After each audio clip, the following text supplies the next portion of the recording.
Hello friends, সবাই কেমন আছো? আজ আমি বানাতে চলেছি শুক্তো। আজ কিভাবে বানাবো সেটাই তোমাদের আজ দেখাবো। উচ্ছেগুলো এদিকে কেটে নিয়েছি, উচ্ছেগুলো কাটা হয়ে গেছে।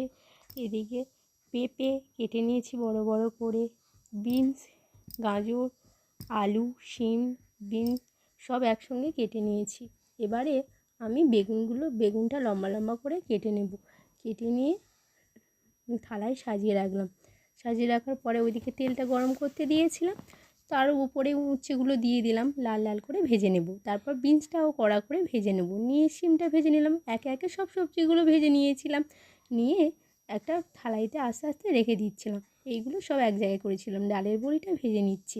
তারপর একদিকে পেস্ট করতে দিলাম, সর্ষে পোস্ত দিয়ে একটু দুধ দিলাম, দিয়ে একটু জল দিলাম, দিয়ে পেস্টটা কমপ্লিট করে নিয়েছি এইদিকে। তারপরে কড়াইতে তেজপাতা, 5 ফোড়ন, শুকনো লঙ্কা, 1 চামচ আদা, 2 চামচ চিনি এবং একটু হলুদ গুঁড়ো দিয়ে একটু নাড়িয়ে নিলাম। নিয়ে 1 চামচ মতন জিরে গুঁড়ো দিয়েছি, দিয়ে একটু জল দিয়ে একটু ফুটে গেলেই সব সবজিগুলো একসঙ্গে ঢেলে দিলাম, দিয়ে একটু কষে নেব। কষে নেওয়ার পরে বড়িগুলো সব দিয়ে দেবো, দিয়ে আরেকটু কষে নেব, নিয়ে পেস্টটা দিয়ে দেবো, দিয়ে কিছুক্ষণ চাপা দিয়ে রেখেছিলাম। তারপর নাড়িয়ে 1 চামচ মতন ঘি দিয়ে পরিবেশন করব আমাদের শুক্তো। কেমন